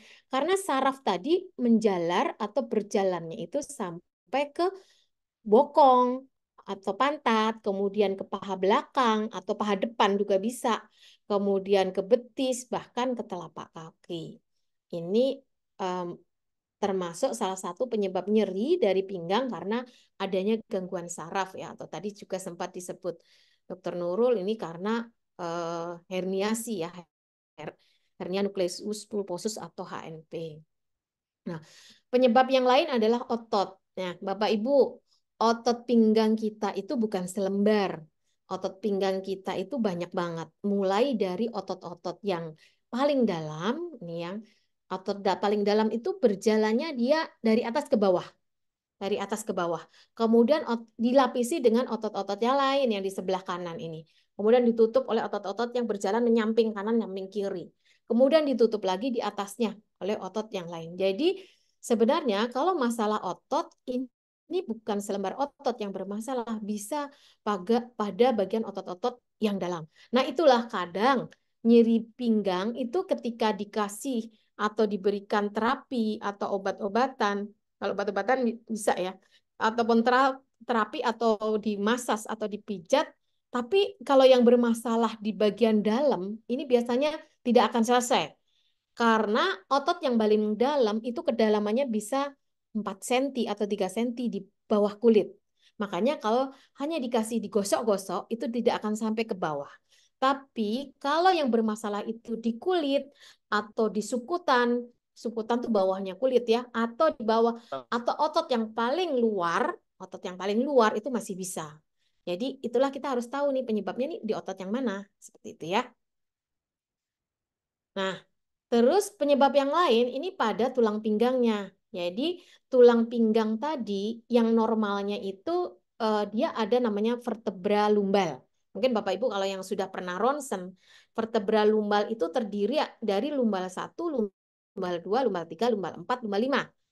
Nah, yang paling sering itu adalah lumbal 4 dan 5 tuh yang sering bermasalah. Karena di situ adalah porosnya. Jadi ketika Bapak Ibu menunduk, miring kanan, miring kiri, porosnya itu di L4, L5. Makanya yang sering bermasalah, yang sering terjadi pengapuran atau sering terjadi geser, misalnya kalau geser bisa di sekitar situ juga ya, itu adalah di sekitar lumbal tadi ya. Nah, gambar yang tengah, yang paling kiri ini tulang belakang, tulang pinggang, kemudian ada diskus itu bantalan di antara tulang. Kalau nggak ada diskus nanti tulang itu nggak bisa menunduk, nggak bisa begini ya Bapak Ibu ya, gitu ya. Nah, di bagian tengah, gambar tengah ini paling atas adalah normal, bantalan yang normal.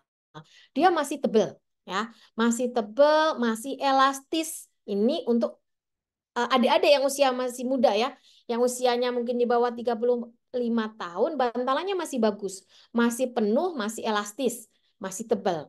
Nah, kemudian yang sudah mengalami usia, yang bantalannya itu di atas 50 tahun usianya, bantalannya sudah mulai kayak gini, sudah mulai rusak. Ini baru rusak, namanya proses degenerasi atau proses penuaan. Jadi ketebalannya berkurang, elastisitasnya juga berkurang, kadar airnya di sini juga berkurang. Kemudian, maaf, suara saya terdengar nggak ya? Suara saya terdengar nggak, Bapak Ibu? Terdengar jelas, dokter. Dengar, Dok. Lanjut ya. Takutnya saya bicara sendiri nanti. Nah, gambaran yang tengah ini adalah bulging, diskus yang bulging. Bulging itu dia bahasa Jawanya apa ya? Kalau orang Jawa mungkin ngerti. Jadi ada keluar sedikit gitu ya. Bulging itu keluar sedikit nih. Ya, ini sudah mulai terganggu nih. Kalau gambarnya nih ada yang keluar nih sedikit. Kelihatan ya Bapak Ibu ya. Kalau sudah mulai herniasi, udah herniasi nih udah merah nih. Keluarnya banyak, udah mulai kejepit. Ini herniasi. Kemudian ada yang akhirnya tipis banget. Nah, ini biasanya karena sudah usia lanjut. Nah, padahal di sebelah kanan kita lihat, padahal di saraf-saraf kita, di pinggang itu ada akar saraf yang dia berjalan ke bawah, yang seperti tadi ya. Seperti yang ini, dia jalan ke bawah. Sehingga menyebabkan nyerinya itu akan menjalar ke bawah. Seperti itu ya, Bapak Ibu ya. Nah, Bapak Ibu, tulang belakang kita ini tidak seperti Monas yang lurus sebelah kanan. Tapi dia ada lengkungan-lengkungan yang normal. Ini lengkungan-lengkungan normal. Lengkungan inilah yang dibutuhkan sehingga kita bisa bergerak ke depan, ke belakang, samping kiri, samping kanan. Namanya fleksibilitas. Sehingga tulang belakang kita lentur. Coba bayangkan kalau tulang belakang kita itu lurus begini ya. Bapak Ibu kalau nengok pasti harus muter semua badannya. Muter ke kiri begini ya, kayak orang tengeng ya. Atau muter begini, seperti itu ya. Itu namanya kalau dia tidak muter, tidak elastis, tidak fleksibel. Nah, tapi kelengkungan tadi ada batas-batasnya. Nah, di bagian leher itu namanya lordosis, itu kayak ke depan tapi sedikit. Di bagian punggung itu ada kifosis yang masih normal. Kifosis itu bungkuk tapi bungkuknya sedikit, nggak boleh lebih-lebih. Kemudian mana ini? Di bagian pinggang itu ada lordosis lagi, ada maju ke depan sedikit. Nah, inilah jadi di bagian leher maju ke depan sedikit, di bagian punggung maju ke depan mundur ke sedikit ya. Namanya kifosis, kemudian apa namanya? Lordosis, kifosis sama lordosis lagi. Nah, kalau kelengkungan tadi bertambah banyak, misalnya atau kelengkungannya berubah, misalnya Bapak Ibu pekerjaannya di depan komputer lama, harusnya kelengkungan sedikit dia menjadi lengkungnya banyak. Ini juga akan mempengaruhi tulang yang ada di bawahnya. Otomatis akan merubah tulang di punggung dan juga tulang di pinggang. Jadi akhirnya berubah semua. Ini juga berpengaruh pada pinggangnya. Nah, apa saja faktor resikonya? Ini sering tadi sudah disebutkan Dr. Nurul, sering mengangkat benda berat dengan cara yang kurang tepat. Contohnya mengangkat barang-barang di kantor, kemudian mengangkat galon air mineral dengan posisi membungkuk, beraktivitas dengan postur yang salah, contohnya dengan duduk posisi membungkuk ke depan ataupun dalam lama atau obesitas atau kegemukan. Kalau kegemukan itu jelas ya, seperti gambar di kanan ini Bapak Ibu kelengkungannya berubah. Jadi lordosis atau yang di leher itu harusnya ada maju sedikit ke depan, itu jadi hilang. Menjadi straight atau lurus. Nah, ini biasanya faktor pekerjaan juga berpengaruh. Misalnya, mohon maaf, ada dokter gigi. Dokter gigi cabut itu kan nggak mungkin kita begini ya, Bapak Ibu ya. Pasti cabut itu kan begini, nih, maju ke depan. Bapak Ibu ngetik, maju ke depan lehernya. Nah, maju ke depan leher dalam waktu lama, ini juga akan mempengaruhi otot-otot di sekitar leher, otot punggung, dan juga berpengaruh ke tulang belakang. Nih ya. Nah, Terus pengaruh kegemukan ataupun kehamilan ini juga akan mempengaruhi di lordosis atau kelengkungan di tulang lumbal. Ini sehingga menyebabkan nyeri pada pinggang. Nah, bagaimana mencegah nyeri punggung bawah ini? Nyeri punggung bawah bisa dicegah dengan karena otot perutnya tadi lemah, makanya harus dikuatkan atau di stretching pada otot-otot punggungnya, pada otot-otot perutnya. Kemudian menjaga postur tubuh tetap tegak saat duduk atau berdiri, mengurangi tekanan yang berlebih pada otot dan tulang belakang, kemudian mengurangi berat badan, karena berat badan ini akan menimbulkan penekanan lebih besar pada otot punggung, bawah dan tulang belakang, dan juga menghindari stres ya. Stres ini juga berpengaruh karena stres itu akan membuat otot-otot di sekitar punggung, otot-otot sekitar pinggang itu dia kalau kita stres kan posturnya tidak nyaman. Jadi akhirnya otot-ototnya juga akan mengkerut atau otot-ototnya akan spasme. Ini juga akan berpengaruh. Nah, tadi sudah disebutkan juga Dokter Nurul bagaimana pencegahannya. Ini yang boleh ya, Bapak Ibu saat bekerja coba komputernya sudah pas atau enggak. Mungkin kalau diminta foto dari samping ya sama temennya, postur Bapak Ibu tuh udah benar atau belum. Kadang-kadang kita tidak merasa ya bahwa oh saya sudah berjam-jam dengan postur yang salah. Nah, ini akibatnya yang akan menyebabkan nyeri pada pinggangnya. Gitu ya. Nah, kalau di sebelah kiri itu pas ya. Postur lehernya pas. Ada lengkung sedikit. Punggungnya pas. Lengkungnya sedikit. Pinggangnya pas. Dan juga untuk membuat ini sudut di lengan itu harus sudut sekitar 90 derajat.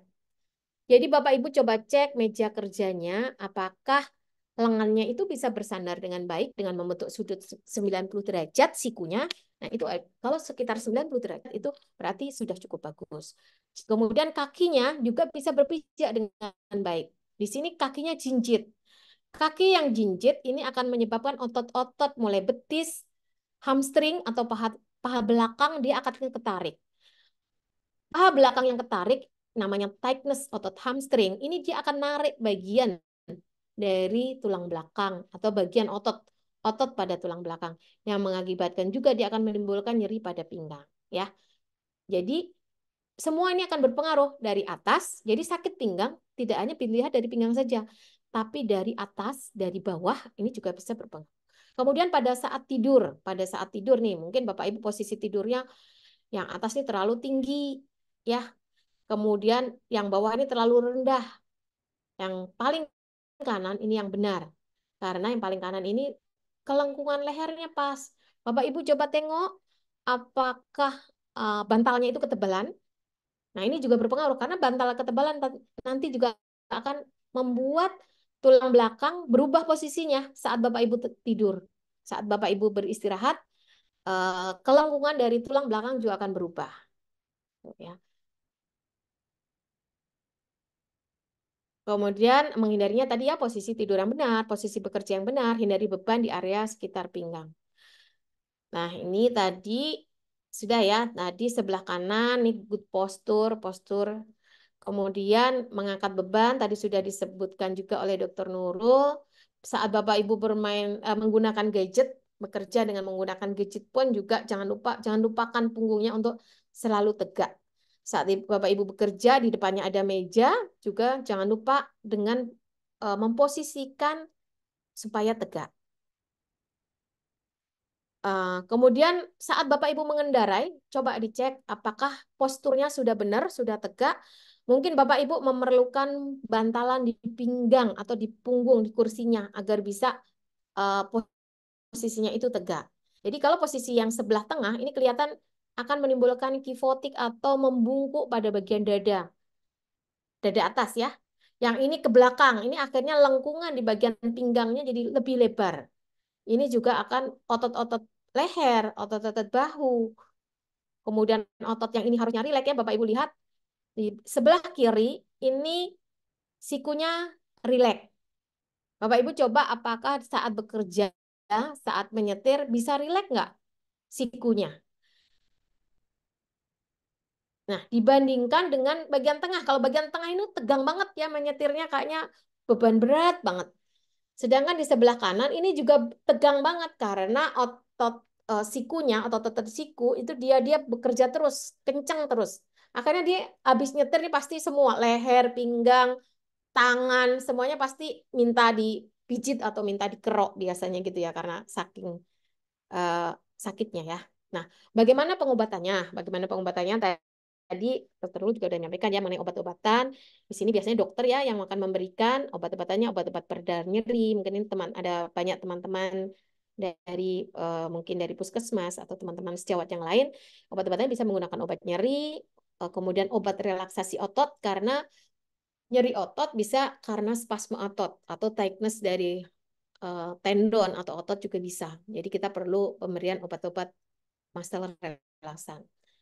Kemudian terapi non obat itu bisa terapi fisik yang menggunakan pemanasan, terapi listrik atau menggunakan laser atau hidroterapi yang tadi sempat disinggung Dr. Nurul.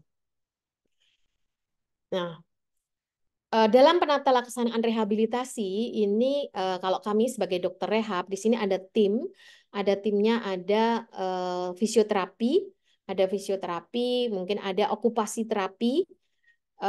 Nah, fisioterapi ini dan nanti ada beberapa penata laksanaan di bidang terapi fisik ini bisa menggunakan TENS. TENS ini alat listrik ya. Dari sini dia memblok rasa nyeri.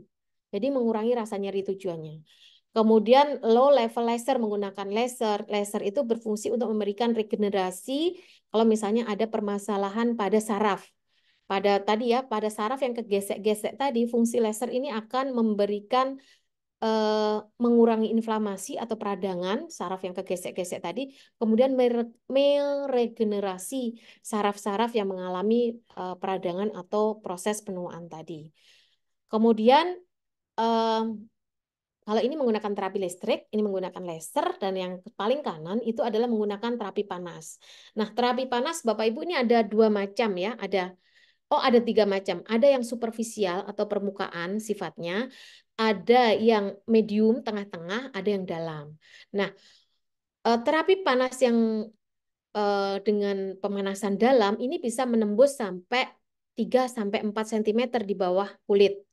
Artinya ini harus ada alat khusus. Nah, alat khusus itu namanya ultrasound terapi. Ini semacam ulekan ya, kalau saya sampaikan ke pasien tuh, Ibu nanti diulek-ulek ya, diulek pakai listrik ya. Jadi dia menghantarkan panas sampai ke otot setebal 3-4 cm dan otot ini menjadi relaksasi, menjadi rileks, menjadi lebih fleksibel sehingga nyerinya akan berkurang. Nah, tapi kalau nyerinya atau yang spasme tadi di otot permukaan itu pemanasan ada yang bisa diberikan namanya pemanasan microwave diatermi atau infrared. Nah, infrared ini sebenarnya Bapak Ibu bisa mendapatkan gratis. Dari mana Bapak Ibu infrared? Infrared itu bisa kita dapatkan gratis dari sinar matahari pada saat pagi hari. Tapi jangan sampai kita agak siang ya. Kalau siang itu yang keluar adalah sinar UV. Sinar UV itu yang bahaya untuk kulit. Kalau sinar inframerah itu biasanya pagi hari di sekitar jam 7 atau sampai jam setengah 9 ya. Itu masih pagi hari, silahkan Bapak Ibu berjemur. Bapak Ibu berjemur, di situ otot-otot yang spasme, tapi otot-otot yang permukaan ya, itu dengan pemberian sinar inframerah yang gratis dari sinar matahari, areanya bisa luas, itu dia akan membuat relaksasi otot. Kemudian vasodilatasi pembuluh darah. Vasodilatasi itu pembuluh darahnya menjadi melebar. Kalau pembuluh darah melebar, darah yang diangkut itu juga akan lebih banyak. Otomatis oksigen yang sampai ke otot, ke saraf itu juga akan lebih banyak lagi. Seperti itu ya.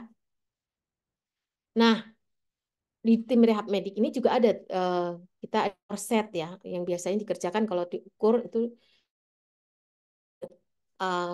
yang misalnya perlu pengukuran itu dilakukan oleh ortotik prostetik, tapi bisa juga yang sudah disediakan dengan ukurannya. Nah, fungsinya apa tadi Bapak Ibu? Korset itu fungsinya untuk menjaga tulang belakang itu tegak. Tadi kan Bapak Ibu ingat kalau pada tulang belakang itu ada bantalannya. Kalau bantalannya tipis, bantalannya itu kegesek-gesek atau kecepit, maka sarafnya juga tadi akan kegesek-gesek sehingga akan nyeri sampai ke kaki. Nah, fungsi korset itu adalah menjaga tulang pinggang itu tegak. jarak yang tadi sempit itu kita tarik menjadi lebih panjang. Jadi akhirnya kecepit tadi ya, penjepitan pada saraf itu bisa dikurangi. Kemudian otot-otot yang spasme, otot-otot yang mengkerut dengan adanya korset itu dia akan dipanjangkan lagi, dia akan di stretching. Nah, tapi jangan lupa nanti ada stretching.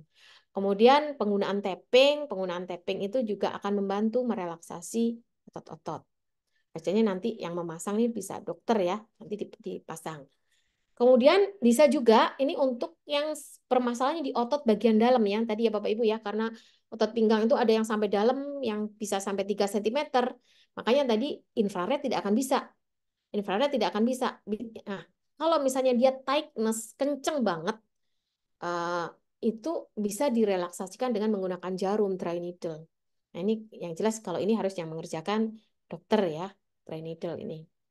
Ini tidak ada obat-obatan yang digunakan, tapi dia merilis. Jadi taut band itu semacam otot yang menggerenjel gitu ya. Kalau kayak bahasa taut band itu pitanya otot tuh dia kayak mengumpul.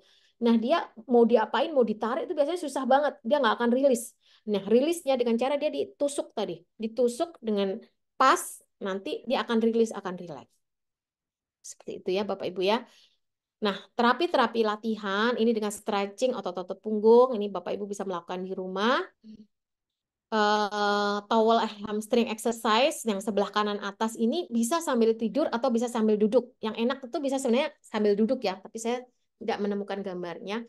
Bisa sambil duduk, ini Bapak Ibu bisa menggunakan gendongan, pinjam gendongan putranya atau gendongan cucunya, dipinjam, nanti ditarik itu dengan posisi seperti itu, otot betis dan otot paha belakang rasakan, dia akan ketarik. Nah, otot yang tadi apa ya, spasme atau mengkerut, dengan ditarik itu tadi dia ototnya akan lebih rileks, sehingga tarikan ke pinggang pun juga akan berkurang. Seperti itu ya, ini ada beberapa latihan.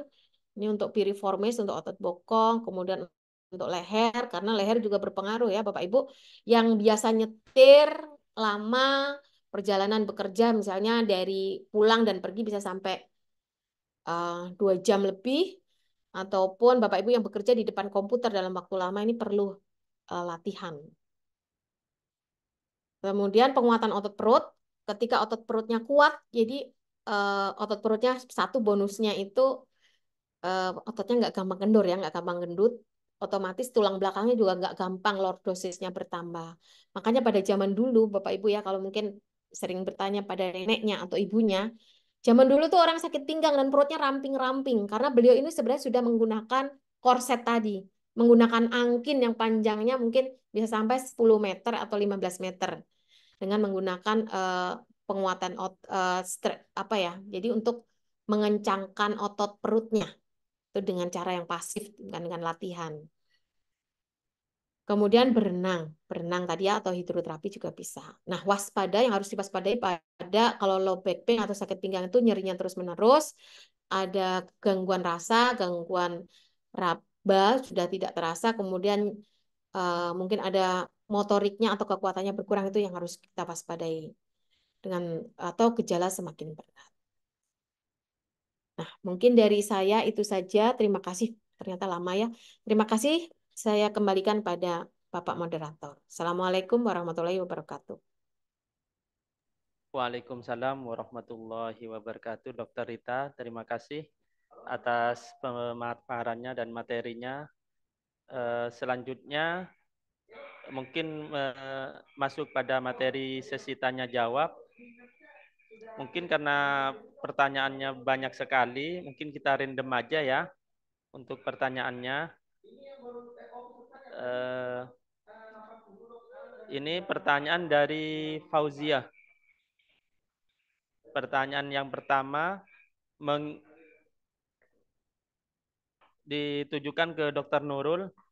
Mengingat lower back pain merupakan gejala yang umum dikeluhkan oleh pasien dewasa, terutama usia lanjut, apakah ada fit flag yang menjadi penanda perlunya konsultasi ke dokter? Ini Ibu Fauzia, ini ada 3 pertanyaan, mungkin saya langsung bacakan 3-tiganya. Pertanyaan yang kedua, kenapa pada LBP, terutama kalau HNP, lumbal disarankan untuk berenang? Kapan pada kasus LBP dengan penyebab HNP, lumbal harus dilakukan tindakan neurointervensi atau tindakan operasi? Pertanyaan selanjutnya masih oleh Ibu Fauzia, bagaimana perbedaan LBP dengan penyakit arteri perifer dan batu saluran kemih? Mungkin cukup pertanyaannya itu dari Ibu Fauzia. Dari Dr. Nurul bisa membantu menjelaskan.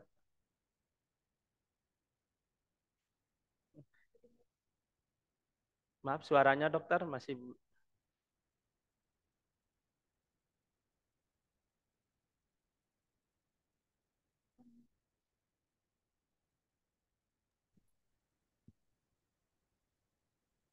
Ya, sorry. Tadi mau ngomong di mute soalnya saya nggak bisa mengunmute. Ya, jadi red flag itu artinya kapan kita waspada ketika ada nyeri pinggang. Ada beberapa hal yang perlu kita waspadai. Satu, ketika durasinya atau waktu nyerinya itu udah lebih dari 6 minggu. Ya, artinya sudah masuk yang waktu subakut atau apalagi ini berupa progresif. Progresif itu artinya semakin hari semakin berat nyerinya. Jadi itu yang kita waspadai. Yang kedua, usia. Usia pada kurang dari 18 tahun. Kalau suara saya nggak jelas, nanti langsung ngomong aja ya. Baik, Usia dokter. kurang dari 18 tahun atau usia yang lebih dari 50 tahun.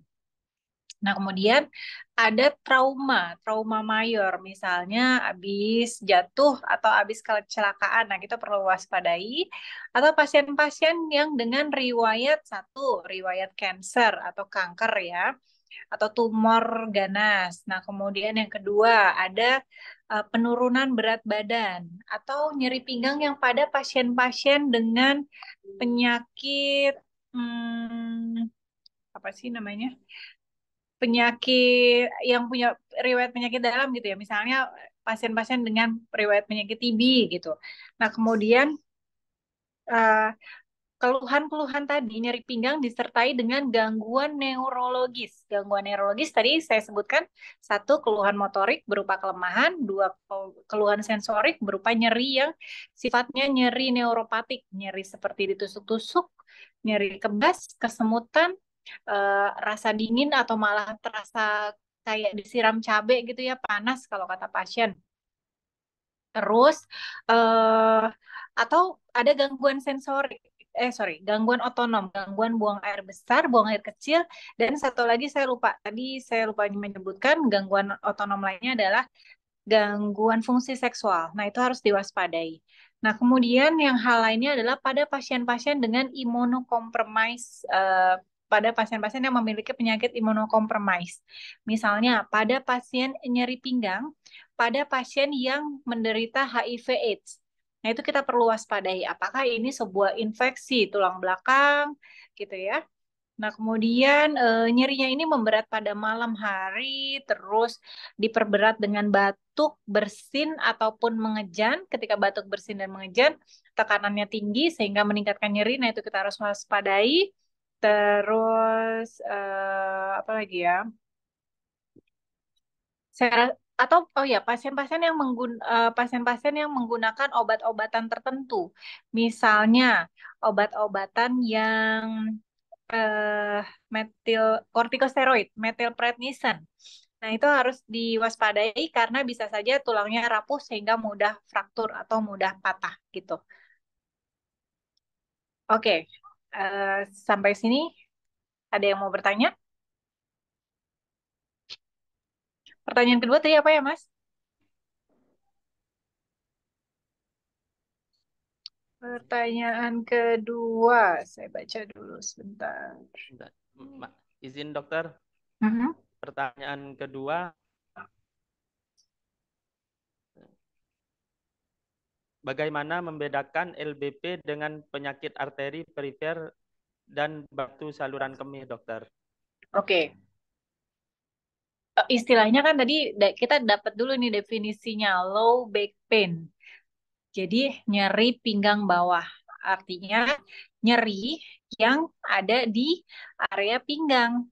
Area pinggang itu tadi yang saya sebutkan di bawahnya eh, torakal 12 ya. Berarti di bawahnya tulang iga. Tulang iga itu yang terakhir, nah sampai dengan ke bawah. Nah, itu bisa disebut low back pain.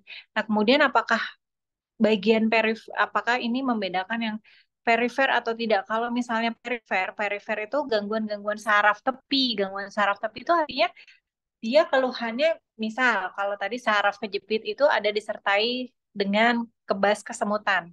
Tapi kebas kesemutannya tidak cuman di ujung-ujung, tapi berupa nyeri yang menjalar dari pinggang, rasa ada radicular pain. Radicular pain itu nyeri penjalaran atau nyeri nyetrum yang dari pinggang sampai ke bawah. Tapi kalau yang perifer itu dia kebas atau kesemutannya, rasa sensoriknya itu adanya di perifer, di ujung-ujung. Misalnya di tangan, ujung-ujung jari tangan, ujung-ujung jari kaki gitu. Seperti itu. Satu lagi apa tadi? Oke, bentar ya. Saya lagi pakai HP soalnya laptopnya Ya. habis. Baik dokter, untuk yang ketiga pertanyaannya, kenapa pada LBP terutama kalau HNP lumbal disarankan untuk berenang dokter?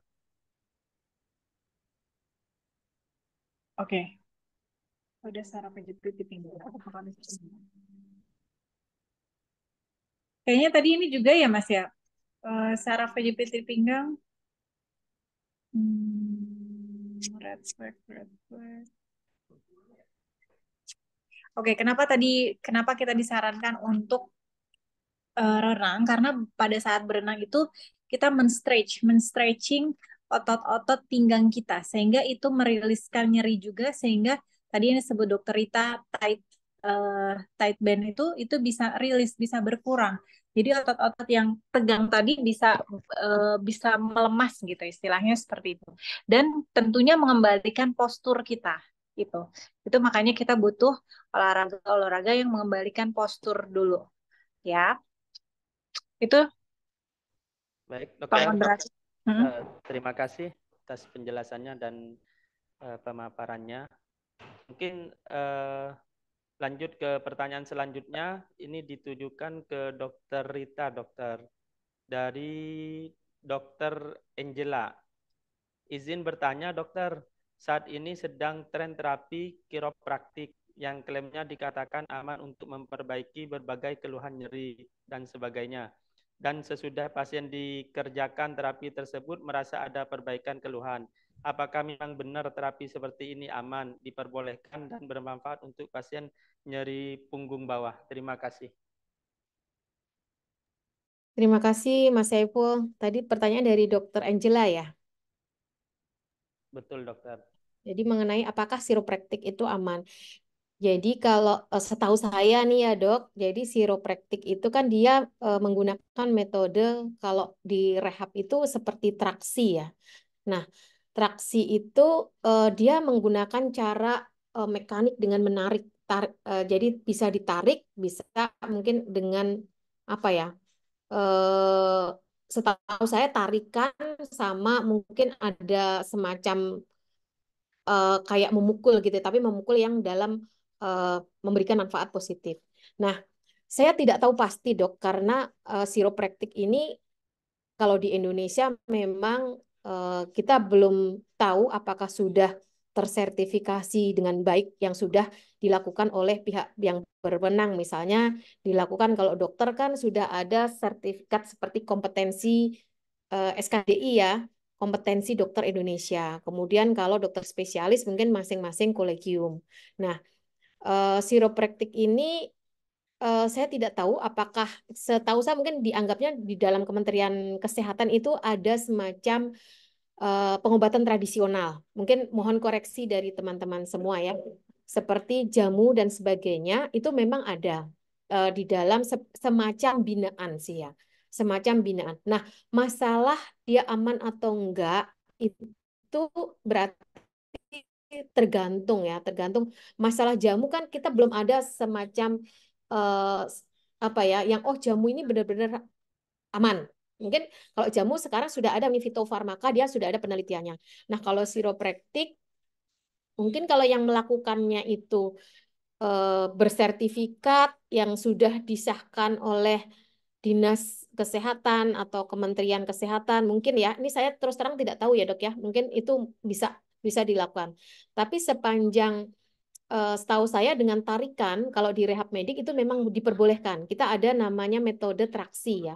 Metode traksi tapi hanya di rumah sakit tertentu yang dia mempunyai ini. Dan ini tentu di dalam pengawasan dokter spesialis rehab medik dan juga teman-teman fisioterapi yang sudah berkompeten. Karena tarikannya tadi misalnya traksi. Traksi ini ditarik pada lumbal, sedangkan yang ditarik tadi adalah usia misalnya 65 tahun. Sepanjang kita ketahui usia lansia, usia 65 tahun dia akan beresiko. Resiko karena usianya karena osteoporosis. Kemudian atau tadi seperti menggunakan obat-obatan golongan kortikosteroid dalam waktu lama, itu pasti juga akan menimbulkan osteoporosis. Nah, kalau sampai terjadi dia ditarik secara berlebihan, akan beresiko fraktur ya. Fraktur mungkin fraktur kompresi atau fraktur yang lain. Nah, akibatnya tentu akan ke sarafnya tadi, ke saraf-saraf yang ada dalam vertebra tadi ya, medula spinalisnya ataupun ke nervus-nervus di akar sarafnya. Seperti itu dok. Jadi masalah aman tidaknya ini mungkin jika ada kewenangan dari Dinas Kesehatan atau Kementerian Kesehatan, mungkin sertifikasinya mungkin aman ya dok ya. Tapi dalam ilmunya sepanjang menggunakan traksi dengan kompetensi tertentu itu juga aman. Dan karena kalau kita melakukannya dengan sertifikat atau kompetensi, tentu kita sudah ini nggak boleh, ini boleh, ini precaution, ini kontraindikasi. Nah ini tentu yang diperbolehkan dan yang tidak diperbolehkan. Mungkin seperti itu ya dokter. Terima kasih.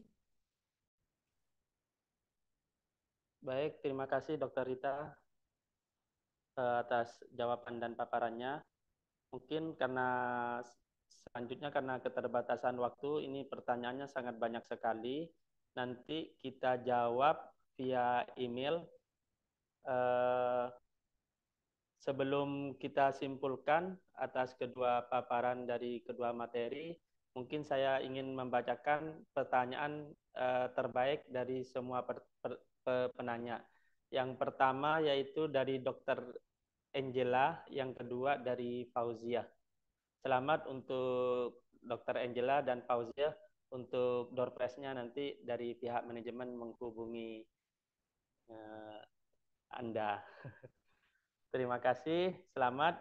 Sebelum kami akhiri, mungkin kita simpulkan dari kedua materi dari Dr. Rita maupun Dr. Nurul, yaitu nyeri punggung bawah, yaitu sensasi nyeri yang dirasakan pada daerah tulang rusuk terbawah, pinggang hingga bokong yang dapat menjalar hingga ke tungkai sampai batas lutut.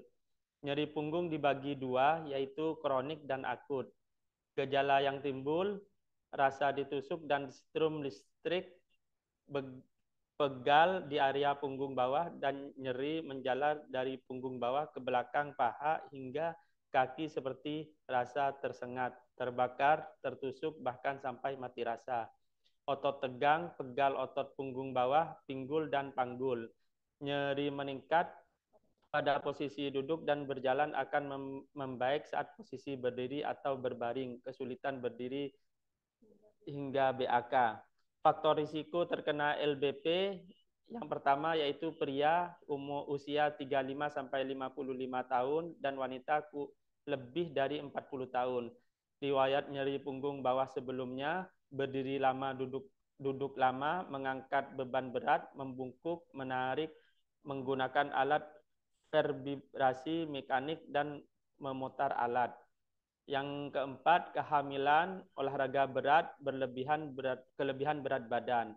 Yang kelima, mempunyai masalah psikososial, depresi, kecemasan, tuntutan kerja, masalah kehidupan pribadi, dan lain-lain. Adapun penata laksanaan bersifat multifaktorial, mengkombinasikan analgesik, olahraga, fisioterapi, dan kognitif behavioral terapi.